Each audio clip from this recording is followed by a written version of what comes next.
नारायणं नमस्कृत्य नरं चैव नरोत्तमं देवीं सरस्वतीं व्यासं ततो जयमुदीरयेत्। गजाननं भूतगणाधिसेवितं कपितजम्बुफलचारुभक्षणं उमासुतं शोकविनाशकारकं नमामि विघ्नेश्वरपादपङ्कजं। गुरुर्ब्रह्मा गुरुर्विष्णु गुरुर्देवो महेश्वराय गुरुर्साक्षात् परब्रह्म तस्मै श्रीगुरुवे नमः। जय श्री कृष्ण। नमस्कार दोस्तों, स्वागत है आप सभी का हमारे YouTube चैनल पर। प्रिय भक्तजनों, आज की वीडियो में हम आपको कामनाओं के अनुसार विभिन्न देवताओं की उपासना तथा भगवत भक्ति के प्राधान्य का निरूपण, इस कथा का वर्णन सुनाएंगे। सभी भक्तजन हमारी कथा को बड़े श्रद्धा भाव और प्रसन्न चित्त मन से सुने। जो भी भक्त हमारे चैनल पर नए आए हैं, जिन्होंने अभी तक चैनल को सब्सक्राइब नहीं किया है, वो चैनल को सब्सक्राइब जरूर करें, वीडियो को लाइक करें, शेयर करें और कमेंट में राधे राधे जय श्री कृष्ण अवश्य दें। बोलो वाक्य बिहारी लाल की जय। श्री सुखदेव जी ने कहा, परीक्षित, तुमने मुझसे जो पूछा था कि मरते समय बुद्धिमान मनुष्य को क्या करना चाहिए, उसका उत्तर मैंने तुम्हें दे दिया। जो ब्रह्म तेज का इच्छुक हो वह बृहस्पति की, जिसे इंद्रियों की विशेष शक्ति की कामना हो वह इंद्र की, और जिसे संतान की लालसा हो वह प्रजापतियों की उपासना करे। जिसे लक्ष्मी चाहिए वह माया देवी की, जिसे तेज चाहिए वह अग्नि की, जिसे धन चाहिए वह वसुओं की, और जिस प्रभावशाली पुरुष को वीरता की चाह हो उसे रुद्र की उपासना करनी चाहिए। जिसे बहुत अन्न प्राप्त करने की इच्छा हो वह अदिति का, जिसे स्वर्ग की कामना हो वह अदिति के पुत्र देवताओं का, जिसे राज्य की अभिलाषा हो वह विश्व देवों का, और जो प्रजा को अपने अनुकूल बनाने की इच्छा रखता हो उसे साध्य देवताओं का आराधना करना चाहिए। आयु की इच्छा से अश्विनी कुमारों का, पुष्टि की इच्छा से पृथ्वी का, और प्रतिष्ठा की चाह हो तो लोक माता पृथ्वी और धौ आकाश का सेवन करना चाहिए। सौंदर्य की चाह से गंधर्वों की पत्नी की प्राप्ति के लिए, उर्वशी अप्सरा की, और सबका स्वामी बनने के लिए ब्रह्मा की आराधना करनी चाहिए।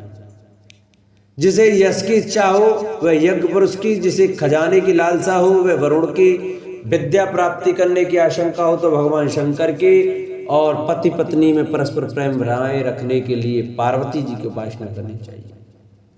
धर्म उपार्जन करने के लिए विष्णु भगवान की, वंश परंपरा की रक्षा के लिए पितरों की, बाधाओं से बचने के लिए यक्षों की, और बलवान होने के लिए मरुदगणों की आराधना करनी चाहिए।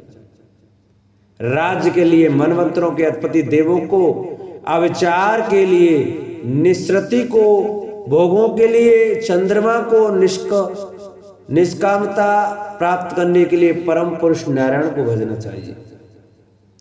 और जो बुद्धिमान पुरुष हैं वह चाहे निष्काम हो, समस्त कामनाओं से युक्त हो, अथवा मोक्ष चाहता हो, उसे तो तीव्र भक्ति योग के द्वारा केवल पुरुषोत्तम भगवान की ही आराधना करनी चाहिए। जितने भी उपासक हैं उनका सबसे बड़ा हित इसी में है कि वे भगवान के प्रेमी भक्तों का संग करके भगवान में अविचल प्रेम प्राप्त कर लें। ऐसे पुरुषों के सत्संग में जो भगवान की लीला कथाएं होती हैं, उनसे उस दुर्लभ ज्ञान की प्राप्ति होती है, जिससे संसार सागर की त्रिगुणमयी तरंग मालाओं के थपेड़े शांत हो जाते हैं। हृदय शुद्ध होकर आनंद का अनुभव होने लगता है। इंद्रियों के विषयों में आसक्ति नहीं रहती, केवल मोक्ष का सर्वसम्मत मार्ग भक्ति योग प्राप्त हो जाता है। भगवान की ऐसी रसमयी कथाओं का चस्का लग जाने पर भला कौन ऐसा होगा जो उनसे प्रेम न करे। सौनक जी ने पूछा, सूत जी राजा परीक्षित ने सुखदेव जी की यह बात सुनकर उनसे और क्या पूछा। वे तो सर्वज्ञ होने के साथ ही साथ मधुर वर्णन करने में भी बड़े निपुण थे। सूत जी, आप तो सब कुछ जानते हैं, हम लोग उनकी वे बातचीत बड़े प्रेम से सुनना चाहते हैं, आप कृपया करके अवश्य सुनाएं। क्योंकि संतों की सभा में ऐसी ही बातें होती हैं जिनका पर्यवसान भगवान की रसमयी लीला कथा में होता है। पांडुनंदन महारथी राजा परीक्षित बड़े भगवत भक्त थे। बाल्यावस्था में खिलौना से खेलते समय भी वे श्री कृष्ण लीला का ही रस लेते थे। भगवान में श्री सुखदेव जी भी जन्म से ही भगवत परायण है। ऐसे संतों के सत्संग में भगवान के मंगलमय गुणों की दिव्य चर्चा अवश्य हुई होगी। जिसका समय भगवान श्री कृष्ण के गुणों के गान अथवा श्रवण में व्यतीत हो रहा है, उसके अतिरिक्त सभी मनुष्यों की आयु व्यर्थ जा रही है। ये भगवान सूर्य प्रतिदिन अपने उदय और अस्त से उनकी आयु छीनते जा रहे हैं।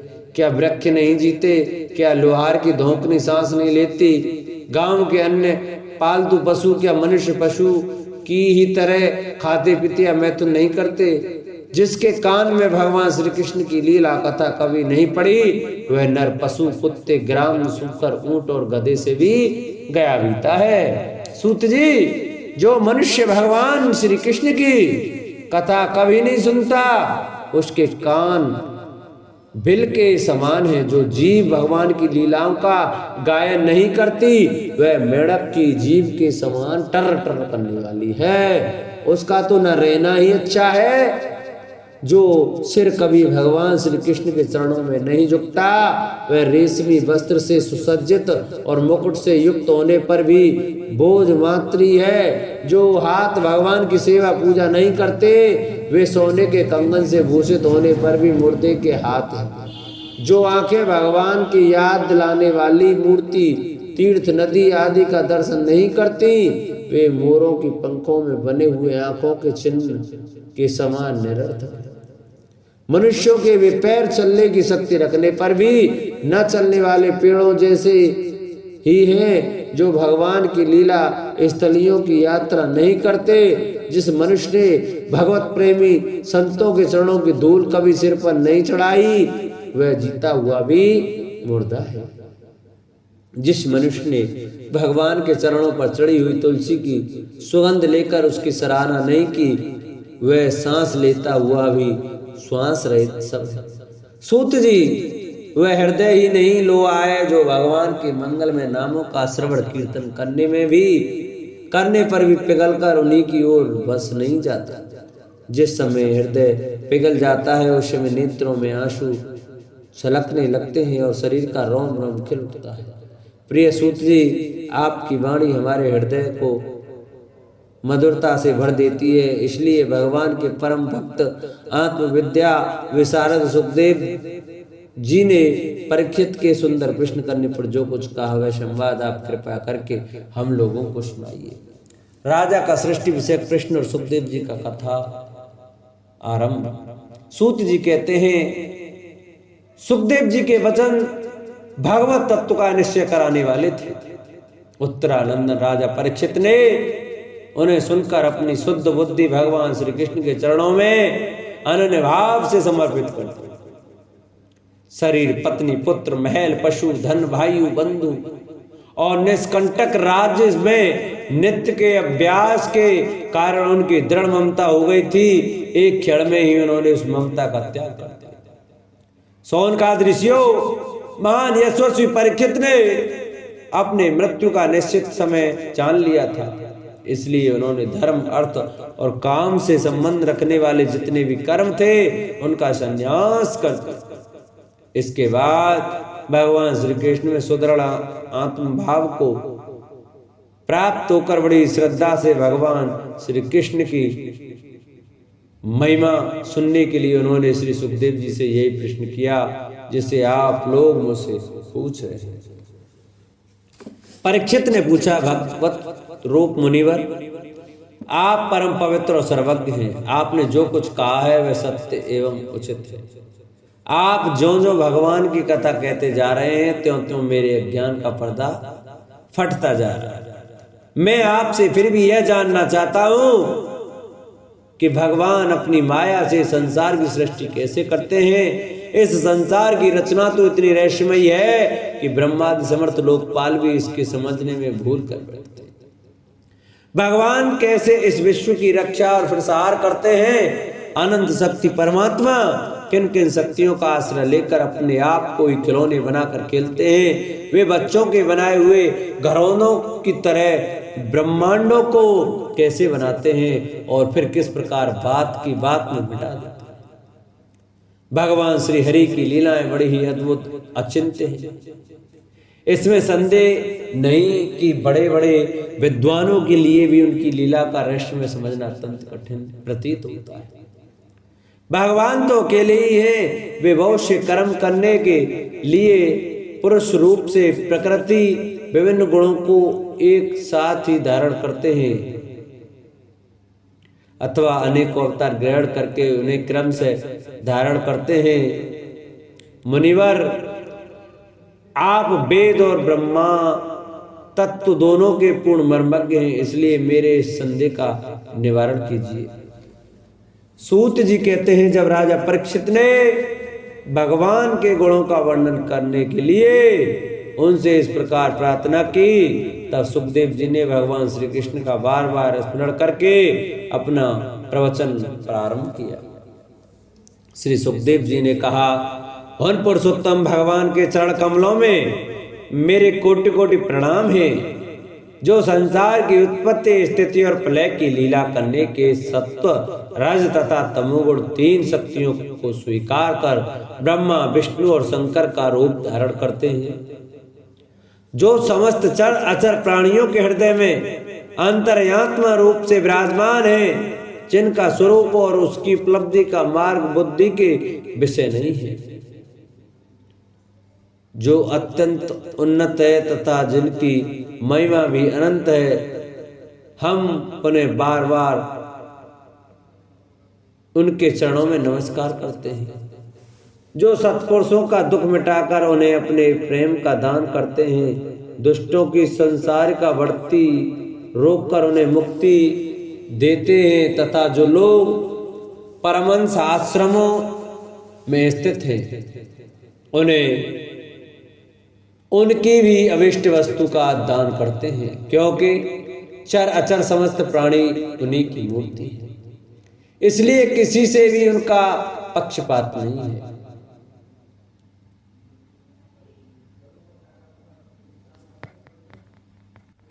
जो बड़े ही भक्त वत्सल हैं और हठपूर्वक भक्तिहीन साधन करने वाले लोग, जिनकी छाया भी नहीं छू सकते, जिनके समान भी किसी का ऐश्वर्य नहीं है, फिर उससे अधिक तो हो ही कैसे सकता है।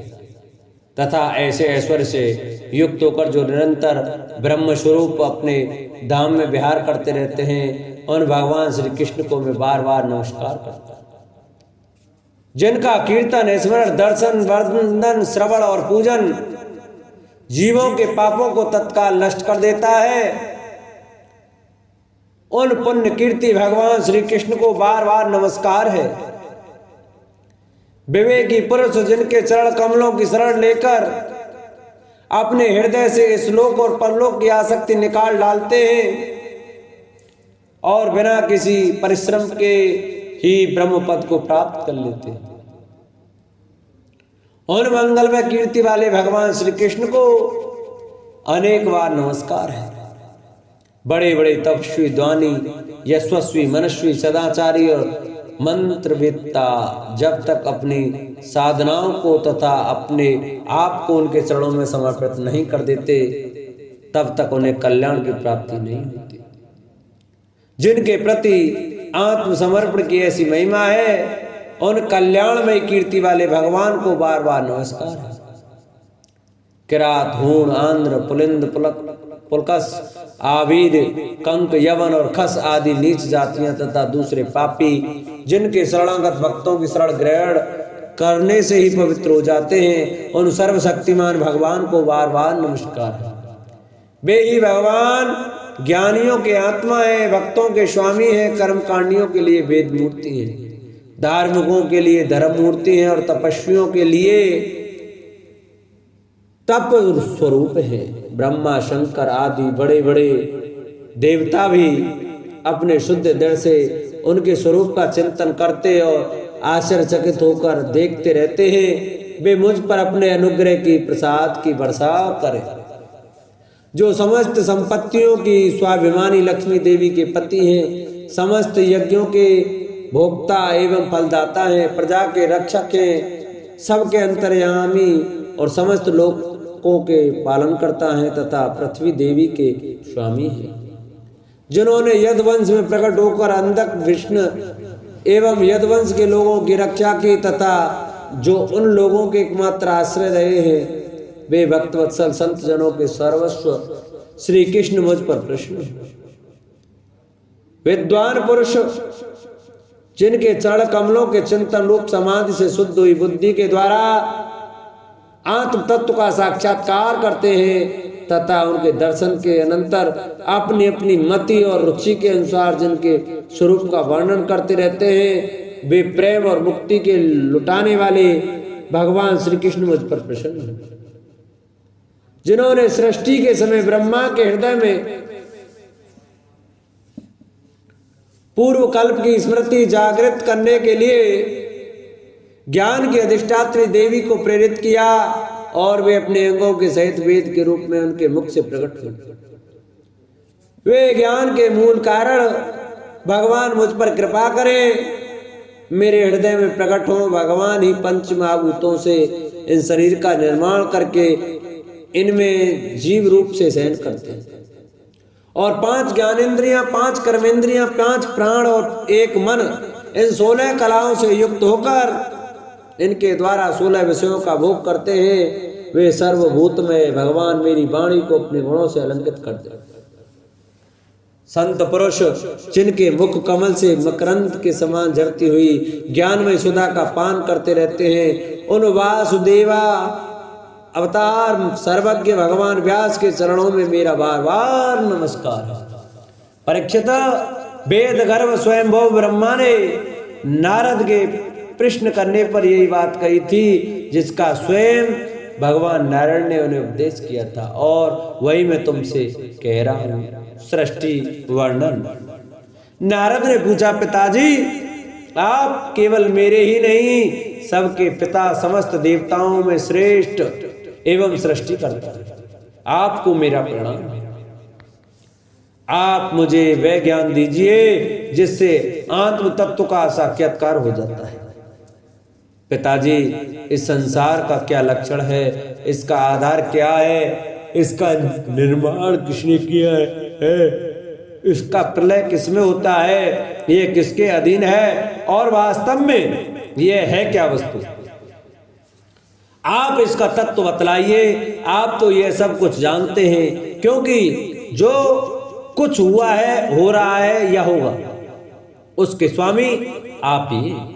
ये सारा संसार हथेली पर रखे हुए आंवले के समान आपके ज्ञान दृष्टि के अंतर्गत ही है।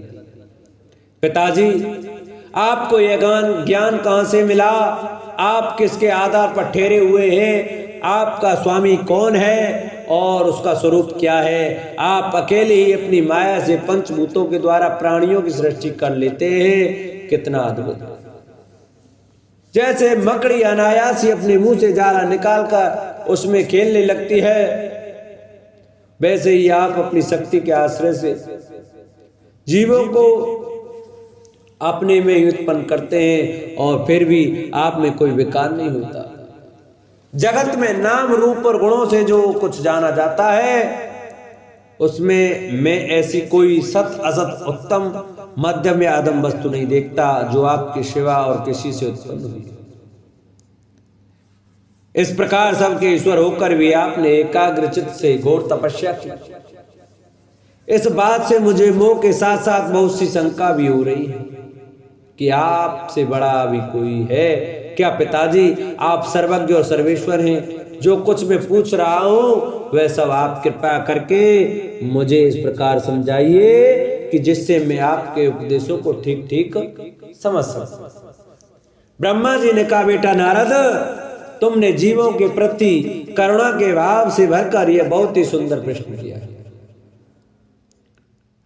क्योंकि इससे भगवान के गुणों का वर्णन करने की प्रेरणा मुझे प्राप्त हुई है। तुमने मेरे विषय में जो कुछ कहा है, तुम्हारा यह कथन भी असत्य नहीं है, क्योंकि जब तक मुझसे परे का तत्व जो स्वयं भगवान ही है ज्ञान नहीं लिया जाता, तब तक मेरा ऐसा ही प्रभाव प्रतीत होता है। जैसे सूर्य, अग्नि, चंद्रमा, ग्रह, नक्षत्र और तारे उन्हीं के प्रकाश से प्रकाशित होते हैं, होकर जगत में प्रकाश फैलाते हैं, वैसे ही मैं भी उन्हीं के स्वयं प्रकाश भगवान के चिन्ह में प्रकाश से प्रकाशित होकर संसार को प्रकाशित कर रहा हूं। उन भगवान वसुदेव की मैं वंदना करता हूं और ध्यान भी, जिनकी दुर्जय माया से मोहित होकर लोग मुझे जगत गुरु कहते हैं। यह माया तो उनकी आंखों के सामने ठहरती भी नहीं, झेप कर दूर से ही भाग जाती है, परंतु संसार के अज्ञानी जन उसी से मोहित होकर यह मैं हूं, यह मेरा है, इस प्रकार बकते रहते हैं। भगवत स्वरूप नारद द्रव्य, कर्म, काल, स्वभाव और जीव वास्तव में भगवान से भिन्न दूसरी कोई भी वस्तु नहीं। वेद नारायण के पढ़ाए हैं, देवता भी नारायण के ही अंगों में कल्पित हुए हैं और समस्त यज्ञ भी नारायण की प्रसन्नता के लिए ही हैं, तथा उनसे जिन लोकों की प्राप्ति होती है वे भी नारायण के कल्पित हैं। सब प्रकार के योग भी नारायण की प्राप्ति के ही हेतु हैं। सारी तपस्याएं नारायण की ओर ही ले जाने वाली हैं। ज्ञान के द्वारा भी नारायण ही जाने जाते हैं। समस्त साध्य और साधनों का पर्यवसान भगवान नारायण में ही है। वे दृष्टा होने पर भी ईश्वर हैं, स्वामी हैं, निर्विकार होने पर भी सर्वस्वरूप हैं। उन्होंने ही मुझे बनाया है और उनकी दृष्टि से ही प्रेरित होकर मैं उनके इच्छानुसार सृष्टि रचना करता हूँ। भगवान माया के गुणों से रहित एवं अनंत हैं। सृष्टि, स्थित और प्रलय के लिए रजोगुण, सत्वगुण और तमोगुण, ये तीन गुण माया के द्वारा उनमें स्वीकार किए गए। ये ही तीनों गुण द्रव्य, ज्ञान और क्रिया का आश्रय लेकर मायातीत नित्य मुक्त पुरुष को ही माया में अभिमान से बांध लेते हैं। नारद, इंद्रियातीत भगवान गुणों के इन तीन रणों से अपने स्वरूप को भली भांति ढक लेते हैं, इसलिए लोग उनको नहीं जान पाते। सारे संसार के ओर मेरे भी एकमात्र स्वामी वे ही हैं। मायापति भगवान ने एक से बहुत होने की इच्छा होने पर अपनी माया से अपने स्वरूप से स्वयं प्राप्त काल, कर्म और स्वभाव को स्वीकार कर लिया। भगवान की शक्ति से ही काल ने तीन गुणों में क्षोभ उत्पन्न कर दिया, स्वभाव ने उन्हें रूपांतरित कर दिया और कर्म ने मैं तत्व को जन्म दिया। रजोगुण और सत्वगुण की वृद्धि होने पर मैं तत्व का जो विकार हुआ उससे ज्ञान, क्रिया और द्रव्य रूप तम प्रधान विकार हुआ। वह अहंकार कहलाया और विकार को प्राप्त होकर तीन प्रकार का हो गया। उसके भेद हैं वैकारिक, तेजस और तामस। नारद जी में क्रम से ज्ञान शक्ति, क्रिया शक्ति और द्रव्य शक्ति प्रदान है। पंच महाभूतों के कारण रूप तामस अहंकार में विकार हुआ, तब उससे आकाश की उत्पत्ति हुई। आकाश की तन्मात्रा और गुण शब्द हैं। इस शब्द के द्वारा ही दृष्टा और दृश्य का बोध होता है। जब आकाश में विकार हुआ तब उससे वायु की उत्पत्ति हुई, उसका गुण स्पर्श है। अपने कारण का गुण आ जाने से वह शब्द वाला भी है। इंद्रियों में स्फूर्ति, शरीर में जीवन शक्ति, ओज और बल इसी के रूप है। काल, कर्म और स्वभाव से वायु में भी विकार हुआ, उससे तेज की उत्पत्ति हुई, इसका प्रधान गुण रूप है। साथ ही इसके कारण आकाश और वायु के गुण शब्द एवं स्पर्श भी इसमें है। तेज के विकार से जल की उत्पत्ति हुई, इसका गुण है रस। कारण तत्वों के गुण शब्द, स्पर्श और रूप भी इसमें है। जल के विकार से पृथ्वी की उत्पत्ति हुई, इसका गुण है गंध। कारण के गुण कार्य में आते हैं, इस न्याय से शब्द, स्पर्श, रूप और रस ये चारों गुण भी इसमें विद्यमान है। वैकारिक अहंकार से मन की और इंद्रियों के 10 अधिष्ठात्र देवताओं की व्युत्पत्ति हुई। उनके नाम है दिशा, वायु, सूर्य, वरुण, अश्विनी कुमार, अग्नि, इंद्र, विष्णु, मित्र और प्रजापति।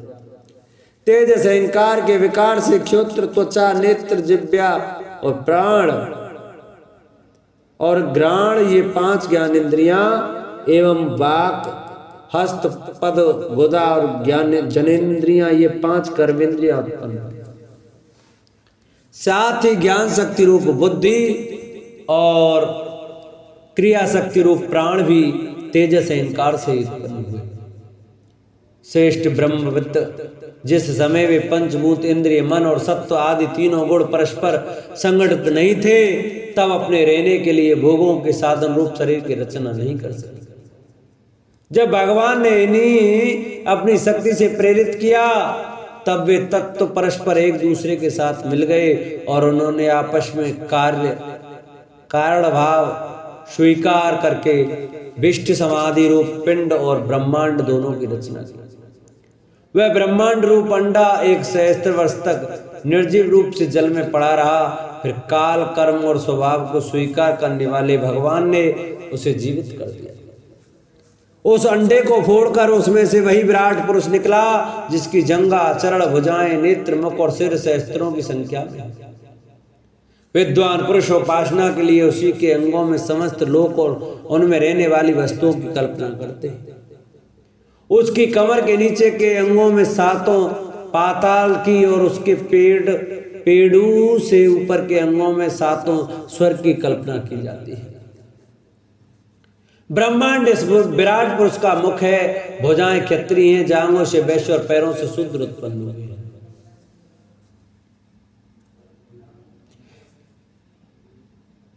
पैरों से लेकर कट पर्यंत 7 पाताल तथा भूलोक की कल्पना की गई है। नाभि में भूर्भुलोक की, हृदय में स्वर्गलोक की और परमात्मा के वक्षस्थल में मैलोक की कल्पना की गई है। उसके गले में जनलोक, दोनों स्तरों में तपोलोक और मस्तक में ब्रह्मा का नित्य निवास स्थान सत्यलोक है। उस विराट पुरुष की कमर में अतल, जांघों में वितल, घुटनों में पवित्र सुतल लोक और जंघा में तलातल की कल्पना की गई है। एड़ी के ऊपर की गांठ में महातल, पंजे और एड़ियों में रसातल और तलुओं में पाताल समझना चाहिए। इस प्रकार विराट पुरुष सर्वलोक में है। विराट भगवान के अंगों में इस प्रकार भी लोकों की कल्पना की जाती है कि उनके चरणों में पृथ्वी है, नाभि में भूर्भुलोक है और सिर में स्वर्गलोक है। बोलो बांके बिहारी लाल की जय। प्रिय भक्तजनों, आज की कथा का यही विश्राम करते हैं। जिन भक्तों को हमारी कथा अच्छी लगी हो वो हमारी वीडियो को ज़्यादा से ज़्यादा शेयर करें, चैनल को सब्सक्राइब करें, वीडियो को लाइक करें और कमेंट में राधे राधे जय श्री कृष्ण अवश्य लिखें।